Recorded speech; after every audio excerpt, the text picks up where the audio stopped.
السلام علیکم ورحمۃ اللہ وبرکاتہ۔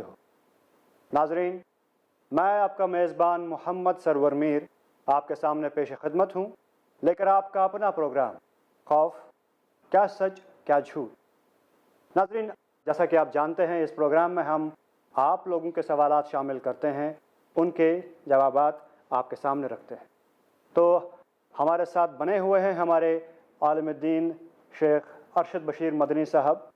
السلام علیکم۔ وعلیکم السلام ورحمۃ اللہ۔ شیخ صاحب کسی تعارف کے محتاج نہیں ہیں، ایک بریف انٹروڈکشن دوں ان کے بارے میں۔ انہوں نے مدینہ یونیورسٹی سے عالم فاضل کی تعلیم حاصل کی ہے، انہوں نے MBA مکمل کیا ہے اور اس وقت PhD کر رہے ہیں سوئٹزرلینڈ یونیورسٹی سے۔ شیخ صاحب، آپ کا پھر سے تہہ دل سے استقبال۔ ہم سوالوں کا سلسلہ جاری رکھتے ہیں۔ پچھلے کئی ایپیسوڈز میں آپ نے سائنٹیفک میتھڈز پہ بات کی، بیماریوں کے بارے میں بات کی، وسوسے کے بارے میں بات کی۔ ابھی ایک سوال اٹھتا ہے ہپنوٹزم کے بارے میں، تو آپ اس پر تھوڑی اور روشنی ڈالیں، کیا یہ جائز ہے؟ ہپنوٹزم کو پہلے اس کا کانسیپٹ سمجھنا ضروری ہے۔ تو ہپنوٹزم میں کیا کیا جاتا ہے؟ ہپناٹائز کیا جاتا ہے۔ اسی سے ملتا جلتا ایک ورڈ ہے مسمرائز کر دینا، مسمرزم جس کو کہتے ہیں۔ اصل میں مسمرزم جو ورڈ نکلا ہے، ایک آدمی کا نام مسمر تھا، تو یہ شخص اس میں بڑا ماہر تھا، تو اس وجہ سے اسی سے ملتا جلتا ورڈ بھی اس کو باقاعدہ ایک ورڈ مسمرائز کر دینا ایک ورڈ بھی لیا گیا ہے۔ ہپنوٹزم میں ہوتا کیا ہے؟ ایک انسان کو شعور کے اعتبار سے تین طرح سے بانٹا گیا ہے۔ ایک ہوتا ہے شعور، دوسرا ہوتا ہے تحت شعور، جیسے کہتے ہیں کانشیسنس، دوسرا ہوتا ہے سب کانشیسنس، تو شعور اور تحت شعور، اور تیسرا ہوتا ہے لاشعوری، لاشعور، جیسے کہتے ہیں ایک آدمی میں لاشعوری میں کئی عادتیں کرتا ہوں، مجھے پتہ بھی نہیں چلتا ہے۔ جیسے ایک آدمی کی عادت ہوتی ہے کہ وہ بات کرتے کرتے جو ہے کان کو کھجائے، یا بات کرتے کرتے وہ اپنے انگلی سے کھیلتا، اس کو پتہ نہیں ہوتا۔ تو ایسے کئی ہیبٹس ہیں، جیسے کہتے ہیں اولڈ ہیبٹس ڈائی ہارڈ، بڑی مشکل سے جو ہے مرتے ہیں، پرانی عادتیں جاتی نہیں ہیں۔ تو لاشعوری کی حالت میں لیکن انسان لاشعوری کی حالت میں وہ کام کرتا ہے، وہ اچھی بھی ہو سکتی ہے، بری بھی ہو سکتی ہے، تو اس کو کہتے ہیں لاشعوری کی کیفیت۔ اب جو شعور والی چیز ہوتی ہے، فی الوقت میں آپ سے بات کر رہا ہوں، آپ مجھ سے بات کر رہے ہیں، ہم کو پورا شعور ہے کہ یہاں پر ہم ایک دوسرے سے بات کر رہے ہیں، لیکن تحت شعور ایسے کئی انفارمیشن ہمارے ذہن میں بیٹھے ہوئے ہیں جو فی الوقت ہمارے ٹاپک سے ریلیٹڈ نہیں ہے، لیکن ہم کو اس کا انفارمیشن موجود ہے کیونکہ ہم نے اس کو 10 سال یا 20 سال میں ہم نے پڑھا ہے، تو ہمارے تحت شعور میں جمع ہوتے، یوں سمجھو گیا کہ ایک ریزرو بینک آف انفارمیشن ہے۔ لیکن جیسے ہی وہ ٹاپک آتا ہے تو وہ تحت شعور سے شعور میں تبدیل ہونے میں دیر نہیں لگتا، اس کو کہتے ہیں استحضار کی کیفیت۔ تو اب یہ تین میں جو ہپنوٹزم کرنے والا جو شخص ہوتا ہے یا مسمرائز کرنے والا جو شخص ہوتا ہے، یہ لاشعور کی کیفیت میں انسان پر اثر انداز ہونے کی کوشش کرتا ہے۔ پہلے ہم مسمرزم سمجھ جائیں گے تو ہپنوٹزم سمجھنے میں مدد ملے گی۔ مسمرزم میں کیا ہوتا ہے کہ مان لیجیے آپ نے کسی کی اسپیچ سن لی، بچپن سے جو ہے بچہ ایک ماحول میں بڑا ہوا، بڑا ہو کر وہ بچہ جو ہے بار بار میں غصہ کر رہا ہے، بچہ جو ہے بات بات میں غصہ کر رہا ہے، اس کا ایٹیٹیوڈ ایگریسونیس میں ہے، اور وہ ہمیشہ کسی سے سیدھی بات نہیں کرتا، اس کا ایٹیٹیوڈ ہمیشہ اس انداز میں ہے ڈومینیٹ کرنا۔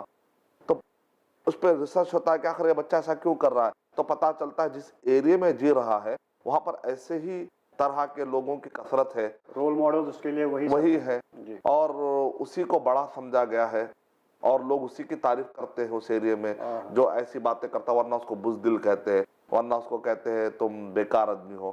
تو بعض بچے بہت جلدی متاثر ہو جاتے ہیں اور تحت شعور سے ہوتے لاشعوری، عادت اتنی بن جاتی ہے کہ وہ چاہے یا نہ چاہے ان کے اندر وہی بیہیویئر جنم لیتے ہیں۔ جیسے کہتے ہیں کہ تم اپنے افکار پہ کنٹرول رکھو، کہیں ایک دن یہ ورڈز میں تبدیل نہ ہو جائے، تم اپنے ورڈز پر کنٹرول رکھو، تو ہم کو ہر چیز پر توجہ دینے کی خاص ضرورت ہوتی ہے۔ اسی طریقے سے اچھا مسمرائز کرنے کی بات اگر لی جائے تو نبی اکرم صلی اللہ علیہ وسلم نے ارشاد فرمایا، اس کو مسمرائز کا ورڈ استعمال کرنا صحیح نہیں ہے، تاثیر، ایفیکٹیونیس کا معنی اگر لیں گے پازیٹیو میں، ان من البیان لسحرا، کہ بعض بیان ایسے ہوتے ہیں کہ اس کے اندر جادو ہوتا ہے۔ اب ایک آدمی اسپیکر ہوتا ہے، تو وہ اس کو پازیٹیو میں بھی استعمال کر سکتا ہے, نیگیٹو میں بھی استعمال کر سکتا ہے. کچھ لوگ ہوتے ہیں کہ ایسا بیان کرتے ہیں کہ برین واش ہوتا ہے اور سامنے والے لاکھوں لوگ اس کے لیے کٹنے تیار ہو جاتے ہیں. بعض لیڈر ایسے ہوتے ہیں, ان کی باتوں میں اتنا کمال ہوتا ہے کہ وہ پوروں کا ذہن بنا لیتے ہیں, برین واش کرتے ہیں, وہ جیسا چاہے پبلک کو میسمرائز کر دیتے ہیں. جی تو اگر برے کام کے لیے کر رہے ہیں تب تو وہ کام غلط ہے. اور بعض اسپیکرز ایسے ہوتے ہیں کہ لوگوں کو خیر کی طرف بلاتے ہیں, برا سوچنے والے انسان کی سوچ کو اچھائی کی طرف بدل دیتے ہیں, برے خیالات رکھنے والے انسان کو اچھائی کی طرف لے کر آ جاتے ہیں. تو ہم کہیں گے یہ اچھے طریقے سے آدمی اس کا اپیوگ کر رہا ہے, استعمال کر رہا ہے, تو بیان اچھا بھی ہو سکتا ہے, برا بھی ہو سکتا ہے. تو اب جیسے ہی آدمی بیان سنتا ہے, دیکھو ہمارے صحابہ کیسے تھے, دیکھو نبی اکرم صلی اللہ علیہ وسلم کی سیرت کیسی تھی, تو یہ بچہ آہستہ آہستہ سنتے سنتے جب بچہ جوان ہوتا ہے تو اس کے اخلاق میں اچھائی آنا شروع ہو جاتی ہے. اس کے اخلاق کے اندر ہمدردی آتی ہے, شفقت, محبت. جب اس سے پوچھا جاتا ہے آپ کے اندر اتنے میٹھے اخلاق کیسے آ گئے, تو بتا نہیں پاتا کیسے آئے. بعد میں وہ جب ریکلیکٹ کرتا, ہاں میں نے فلاں بیان میں سنا تھا, ہاں میرے امی نے ایسا کہا تھا, ابا نے تھا. تو اچھی تعلیم انسان کو اچھا بنا دیتی ہے, بری تعلیم انسان کو برا بنا دیتی ہے. تو تحت شعور میں جیسا ایسا بیٹھتا جاتا ہے, ایک وقت آتا ہے لاشعوری میں انسان وہ کام کرتا ہے جو اس کے انفارمیشن میں وہ چیز جمع ہوتی ہے.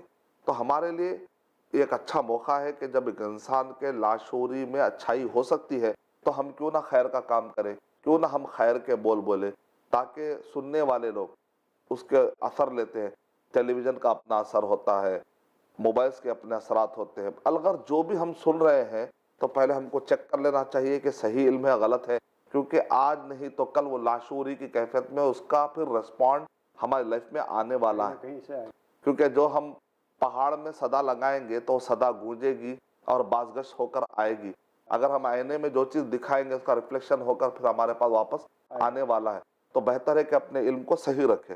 یہ سمجھنے کے بعد اب ہپناٹزم سمجھنا ذرا آسان ہو جائے گا. اگین میں بتانا چاہوں گا کہ ہم یہاں پر ہپناٹزم کے طریقے نہیں سکھانے آئے ہیں, نہ جادو کے طریقے.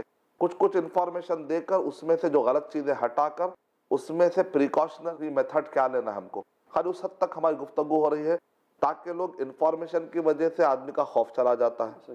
اچھا اس کی حد یہی ہے, اچھا اس کی لمٹ اتنی ہے, اس سے زیادہ اس کی کوئی حقیقت نہیں ہے, تو آدمی کا خوف ویسے بھی چلا جاتا ہے. اچھا اگر ایسا ہو بھی جاتا ہے تو اس کا پریکاشنری میتھڈ یہ ہے. یہ ہمارے پورے تھیم میں اگر آپ غور کر کے دیکھیں گے ہم نے کبھی ایسا نہیں کیا کہ انبیلنس گفتگو کرنے کی کوشش کرے. ہپناٹزم میں آدمی انگلیوں کے ذریعے سے یا آنکھ کے ذریعے سے, بہرحال ایک مریض کو جب وہ بے ہوش ہوتا ہے, مدہوش ہوتا ہے, یا نیند کی حالت میں ہوتا ہے, یا وہ بیمار ہوتا ہے, تو ایسے وقت پر وہ کوشش کرتا ہے کہ اس کے لاشعور میں کچھ ایسے پوائنٹ ڈال دے. مثال کے طور پہ ہپناٹزم بعض لوگ اچھے کے لیے بھی استعمال کرنے کی کوشش کرتے ہیں. وہ کیا ہے کہ اب وہ ایک مریض ہے جو کہہ رہا ہے کہ 3 دن کے بعد پتہ نہیں میرا کیا ہوگا, 1 ہفتے کے بعد پتہ نہیں میرا بچہ کیا کرے گا. اس کو عجیب عجیب قسم کے ایسے خیالات اور خوف بیٹھے ہوئے رہتے فیوچر کے بارے میں. ہپناٹزم کرنے والا کیا کرتا ہے, اس کے لاشعور میں ڈالتا ہے کہ آنے والے مستقبل میں ایسا کچھ ہونے والا نہیں ہے. تو ہپناٹزم کرنے والا بھی ایسا نہیں ہے کہ وہ کوئی غلبہ والا ہو کہ ہر چیز وہ کر سکتا ہو, اس کی بھی اپنے لمیٹیشنز ہے. ایک حد تک ہی وہ کامیاب ہوتا ہے. جو اللہ تعالیٰ نے وسائل اور ذرائع بنائے ہیں ان کو لے کر کچھ دیر تک کوشش کرتے ہیں, لیکن اس کے اندر نیگیٹو چیزیں بھی ہو سکتی ہیں. بعض اوقات آپ مشورے دیتے ہیں, کسی کو اچھے صلاح دیتے ہیں, وہ ایک کا ایک اڈاپٹ کرنے کی وجہ سے بعض اوقات ہوتا ہے کہ پاگل بھی ہو سکتا. تو اسی لیے سیکیور طریقہ یہ ہے کہ ہم سب سے پہلے شریعت کا سہارا لیں, اسلام کا سہارا لیں. پہلی چیز یہ ہے اگر فیوچر کے بارے میں کوئی خوف میں مبتلا ہو تو ہم کو دعا سکھائی گئی, اللہم انی اعوذ بک من الہم. اسی طرح غم سے بھی پناہ سکھائی گئی, ہم سے بھی اور حزن سے بھی. ایک تو دعا ہے. سیکنڈ, تقدیر پر ایمان. تقدیر اس کو بتایا جائے پوری دنیا اگر جمع ہو کر تمہیں نقصان پہنچانا چاہے تو نقصان نہیں پہنچا سکتی جب تک کہ اللہ نہیں چاہے. پوری دنیا اگر تم کو فائدہ پہنچانا چاہے تو فائدہ نہیں پہنچا سکتی جب تک کہ اللہ تعالیٰ نہیں چاہے. تو فیوچر کا غم تو ویسے بھی چلا جائے گا جب وہ کہے گا کہ اچھا جو بھی ہوتا ہے اللہ کی طرف سے ہوتا ہے, یہ مخلوق کچھ نہیں کر سکتی, تو کیوں نہ میں اللہ تعالیٰ کی مدد کو لینے کی کوشش کروں. یہ تصور